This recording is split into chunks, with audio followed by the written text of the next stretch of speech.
Experiment number 15 part 3। तो बेटा हम डिस्कस कर रहे थे इसके कम्बिनेशन के। बेटा वही हमने पॉजिटिव और नेगेटिव वाला सारा सीक्वेंस चेक कर लिया था।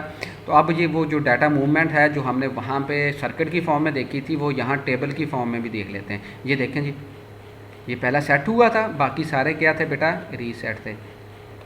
अब यहाँ पे वो जो क्लियर वाला सेट था ये कब है, जब क्लियर पे हमने क्या दिया हुआ है, क्लियर पे कौन सा सिग्नल दिया हुआ था, 1। क्लियर पे हमने 1 दिया हुआ है, ये याद रखना, क्लियर पे 1 दिया हुआ है। ये हमारे पास नॉन इन्वर्ट फॉर्म में है। क्लियर पे 1 दिया हुआ है। वो क्लियर एक टर्मिनल है जिसको हमने क्लियर का नाम दिया था। वो किसके साथ कनेक्टेड है, सेट के साथ और क्लियर के साथ कनेक्टेड है, ठीक है। जिसकी बेस पे हमने ये सीक्वेंस जो था 1 0 0 0 जो था इनिशियल कंडीशन जो वो लेके आए थे। उसके बाद हमने क्या कर देना है, उसको ज़ीरो कर देना है। जो ही हम ज़ीरो करेंगे तो वो क्या करेगा, depending on the clock signal वो यहाँ पे क्या लेके आएगा बेटा, अपनी डाटा को मूव करेगा या सेट या रीसेट करेगा। ठीक, अब ये देखें जब नेक्स्ट क्लॉक आएगा तो क्या करना है, डाटा मूव नहीं करना उसने, अपनी इनपुट पे देखेगा वो। अब उसने फोर्सफुली सेट या रीसेट नहीं होना, अब उसने इनपुट देखनी है, क्योंकि वो हमने जो सिग्नल था वो हमने उतार दिया है, डिस्कनेक्ट कर दिया, या उसको 1 से 0 की फॉर्म में लेके आ गए। तो जब इसने देखा कि इसकी तो जो थी इनपुट वो 0 मिल रही है, तो वो कहाँ पे चला गया, 0। जब इसने सेकंड स्टेज वाले ने देखा कि मुझे तो पिछले वाले से 1 मिल रही थी, तो ये किस पे सेट हो गया, 1 पे सेट हो गया। इसी तरह ये 0 पे सेट हो गया और ये 0 पे सेट हो गया, और ये डाटा 1 जो था ये मूव होके इधर आ गया। और बेटा अगेन जो लास्ट वाला था उस पर 0 थी, वो फिर पहले वाले को मिलेगी, तो वो क्या हो जाएगा, अगेन उसको अगली क्लॉक पल्स पे क्या आ जाएगा, 0 आ जाएगा। और ये वाला किसके साथ अब 1 किसको मिल रही है बेटा, सेकंड स्टेज वाले को, थर्ड स्टेज वाले को, जिसको हमने Q2 का नाम दिया हुआ था, जो इधर मूव हो जाएगा, ठीक है ना। फिर सो ऑन अगली क्लॉक पे ये इधर मूव हो जाएगा। यहाँ पे ये देखें ये 0 0 क्यों आ रहा है, क्योंकि हमारे पास जो लास्ट फ्लिप फ्लॉप था उसकी जो थी आउटपुट वो क्या थी सर, हाँ वो क्या थी, 0 थी। क्लियर हो गया, तो ये वापस वो शफल होके वहाँ पे आ रही है, ठीक है ना, क्योंकि वो फर्स्ट के साथ क्या है, कनेक्टेड है। इसी तरह जब ये लास्ट वाली 1 बन गई है तो उसके बाद क्या होना, ये किसको मिलनी है बेटा, फर्स्ट स्टेज वाले को।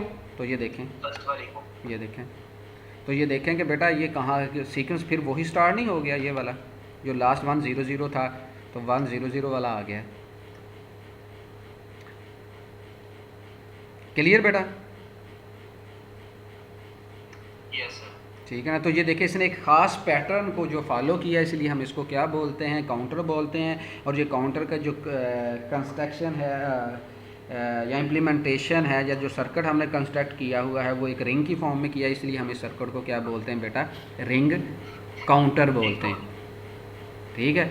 और इसमें आपने देखा होगा इसकी कितनी स्टेट हैं बेटा, पहली स्टेट ये हो गई, ये सेकंड स्टेज है, ये थर्ड स्टेज है, और ये फोर्थ स्टेज है। ये फिर उसने अपने आप की पहली स्टेज को रिपीट कर लिया। इसका मतलब है कि रिंग काउंटर में कितनी स्टेजेस होती हैं बेटा, 4 स्टेजेस होती हैं। अगर 4 फ्लिप फ्लॉप है तो कितनी हो जाएंगी हमारे पास, 4 स्टेजेस हो जाएंगे।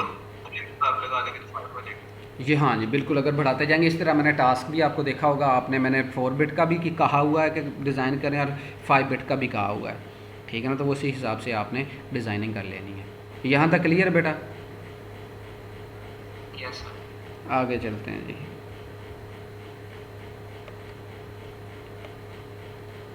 पहले इसको सॉल्व कर लेते हैं। ये बेटा उसी जो पहले हमने एक ट्रुथ टेबल की फॉर्म में सर्किट देखा था, तो यहाँ पे आपको ये वेव फॉर्म की फॉर्म में भी नज़र आएगा। ये देखें उसी चीज़ को हमने वेव की, ये देखेंगे पॉजिटिव एज ट्रिगर आया है, तो उसने अपने आप को क्या कर लिया, ये देखें सेट कर लिया। फिर वही अगले स्टेज को मिलेगी, फिर नेक्स्ट स्टेज पे अगला सेट हो जाएगा, फिर वो मूव करती हुई आगे जाएंगी, वो उसको सेट कर देगा, फिर मूव करके वो अगली को सेट कर देगा। क्लियर बेटा, इस चीज़ की समझ आ गई है। वही चीज़ है, हमने सिंपल उसको क्या किया, क्लॉक पल्सेस की फॉर्म में यहाँ, यानी कि वेव फॉर्म की शेप में हमने यहाँ पे देख लिया। तो रिंग काउंटर अगर क्लियर हो गया तो बेटा जॉनसन काउंटर या ट्विस्टेड रिंग काउंटर जो था इसमें भी कोई प्रॉब्लम नहीं होगा। बेसिकली इसकी कंस्ट्रक्शन में फ़र्क है। कंस्ट्रक्शन में फ़र्क क्या है बेटा, आपने देखा होगा कि एक्चुअली हमें प्रॉब्लम कहाँ पे आ रहा था कि हमने सेट और रीसेट यानी क्लियर और सेट का फिनोमेना क्यों लेके आया कि इनिशियल कंडीशन के लिए, ऐसे ही था ना। इनिशियल कंडीशन में अगर हमने तमाम को ज़ीरो किया है और एक को हमने क्या कर दिया था, सेट कर दिया था, 3 को रीसेट कर दिया, क्यों लेके आए थे? क्योंकि इनिशियल कंडीशन उसको देनी है जहाँ से वो काउंटिंग स्टार्ट करेगा। तो हमने वो इनिशियल पैटर्न जो उसको दिया था वो क्या था, 1 0 0 की फॉर्म में, 1 0 0 0 ऐसे ही था। तो 1 की खातर हमने पहले को सेट किया था, बाकियों को क्लियर कर दिया था या रीसेट कर दिया था। बेटा एक हमारे पास और भी मैकेनिज़्म है। वो क्या मैकेनिज़्म है? हमें पता है कि हमारा जो लास्ट फ्लिप फ्लॉप, बल्कि कोई भी फ्लिप फ्लॉप है, उसकी हमारे पास जो स्टेट है वो कितनी है, उसकी आउटपुट कितनी है? बेटा हमारे पास Q है और Q बार है। इसका मतलब है कि एक दूसरे का कंप्लीमेंट होंगी। ऐसे ही होगा ना, एक दूसरे का कंप्लीमेंट ही होगी ना। अगर एक पे 1 है तो Q बार पे क्या होगा, 0 होगा। अगर Q पे 0 है तो Q बार पे क्या आ जाएगा बेटा, 1 आ जाएगा। तो बजाय हम इसके कि फर्स्ट को सेट करें बाकी तीनों को रीसेट करें, हम तमाम को क्लियर कर देते हैं और वो 1 वाली जो इनपुट हमने लेनी है वो बजाय Q के हम क्या कर लें बेटा, Q बार से ले लें।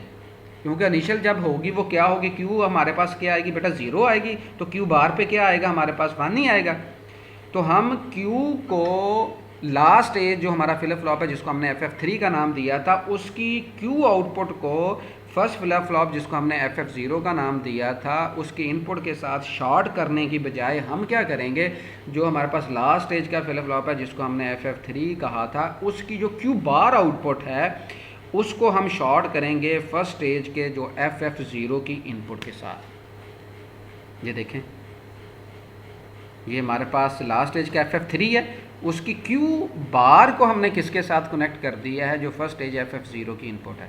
अब बेसिकली जब हमने इन तमाम को क्लियर पिन पे के साथ कनेक्ट किया, इसको भी क्लियर के साथ, इसको भी क्लियर के साथ और इसको भी क्लियर के साथ कनेक्ट किया है, तो इसका मतलब ये सारे के सारे किस में चले जाएंगे बेटा, 0 की फॉर्म में चले जाएंगे। 0 में चले जाएंगे। अब जब 0 की फॉर्म में जाएंगे तो प्रॉब्लम क्या होगा बेटा, अगर हम इस Q को इसके साथ कनेक्ट कर दें तो इसको फिर 0 मिल जाएगी, तो फिर ये 0 0 0 0 की फॉर्म में काउंट करता रहेगा, एक ही स्टेट में रहेगा 0 0 की फॉर्म में, क्योंकि उसको हमने 0 ही मिल रहा है तो वो 0 0 की फॉर्म में ही काउंट करता जाएगा। तो एक ही कंडीशन, एक ही स्टेट उसकी रहेगी। तो बजाय इसके कि हम इसको सेट करके वहाँ पे इसको 1 लेके आए, हमने क्या कर दिया, यहाँ से क्या कर दिया, इसकी Q बार जो कि 1 की फॉर्म में होगी क्योंकि ये 0 है, तो इसको हम यहाँ पे ले आए। क्लियर हो गया बेटा? Yes sir. ठीक है। अब हम इसको क्या करेंगे बेटा, 1 पुट करेंगे तो ये रीसेट हो जाएगा। जब हमने वो क्लॉक एज पर ट्रिगर करना तो इसको फिर हम किस में लेके आ जाएंगे बेटा, इसको 0 यहाँ पे पुट कर देंगे। लेकिन अब इसमें ख्याल क्या रखना है आपने, पहले हमने क्योंकि 0 को किया हुआ Q3 जो था यानी कि FF3 जो था उसकी जो इन आउटपुट थी उसको हमने शॉर्ट किया हुआ था। तो यहाँ पे हमें क्या मिल रहा था, जब तक 3 पल्सेस हमारे पास नहीं आ जाती थी पॉजिटिव एज ट्रिगर की फॉर्म में, तो वो क्या करता था, यहाँ पे उसको क्या मिलता था, 0 ही मिलता रहता था। तो वो ये वाला सेट वाला जो 1 था ये आगे मूव करता रहता था, लेकिन पीछे से फिर उसको 0 मिलता था। ऐसे ही था। थोड़ा सा रिवाइज करवाने के लिए मैं आपको वापस टेबल पे ले जाता हूँ। ये देखें बेटा, ये रिवाइज करवा रहा हूँ मैं वो चीज़। ये देखिए, ये वाली 0 किसको मिलनी थी बेटा, ये वाली 0 ये फर्स्ट को मिलनी थी। तो इधर से क्या आ गया था, ये 1 आगे मूव कर रहा है, लेकिन प्रीवियस स्टेज से उसको क्या मिल रहा है, 0 0 की फॉर्म में मिल रहा है। ऐसे ही था ना, ये देखें। लेकिन इसमें क्या है, इसमें हमने Q को नहीं शॉर्ट किया बल्कि Q बार को किया। इसका मतलब है कि जो बाउंस बैक होके हमारे पास इंफॉर्मेशन आनी है या डाटा आना है, वो कौन सा डाटा आना है बेटा, 1 की फॉर्म में आना है, 0 की फॉर्म में नहीं आना। ऐसे ही हुआ क्योंकि यहाँ पे 1 है, यहाँ पे 1 है, यहाँ पे 0 है। इसका मतलब अब जो इनपुट इसको मिलेगी वो क्या मिलनी है बेटा, 0 की फॉर्म में 1 की फॉर्म में मिलनी है इंस्टेड ऑफ 0। इसका मतलब है कि जो इनपुट आ रही है वो 1 1 की फॉर्म में आ रही है और फिर वो 1 आगे मूव होता रहेगा तब तक जब तक ये 1 जो था फर्स्ट स्टेज वाला ये इधर नहीं चला जाता। जब ये इधर चला जाएगा तो इधर फिर क्या आ जाएगा बेटा, 0 आ जाएगा। अब ये 0 मिलनी स्टार्ट हो जाएगी। ऐसे ही हुआ। तो इसका मतलब है इसकी स्टेजेस जो होंगी या स्टेट जो होंगी वो आपका जो रिंग काउंटर है उससे डिफरेंट होंगी। कितनी डिफरेंट होंगी बेटा, ट्वाइस होती हैं ये। जितना फ्लिप फ्लॉप लगे हुए हैं उससे 2n यानी कि ट्वाइसली इसमें, जैसे यहाँ पे भी नज़र आ रहा होगा, ये